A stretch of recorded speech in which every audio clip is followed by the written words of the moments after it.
నమస్కారం.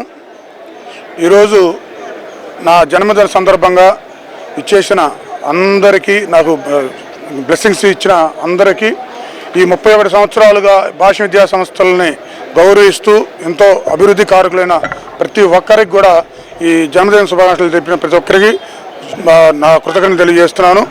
మీ అందరి సహకారంతో ముందు కూడా ఈ విద్యా సంస్థలని అంచెలంచెలుగా ఇంకా మంచి అభివృద్ధి పదంలో నడుపుతూ మంచి ఫలితాలు సాధిస్తూ ఈ సంస్థలో చదివిన ప్రతి విద్యార్థిని గొప్ప స్థాయిలో ఎదిగే విధంగా మా స్టాఫ్ అందరి సహకారంతో చేస్తానని చెప్పి మరి ప్రజలు వచ్చిన అందరికి కూడా సవినయంగా మనవి చేసుకుంటూ మీ అందరికీ మరొకసారి కృతజ్ఞతలు తెలియజేస్తున్నాను. Thank you.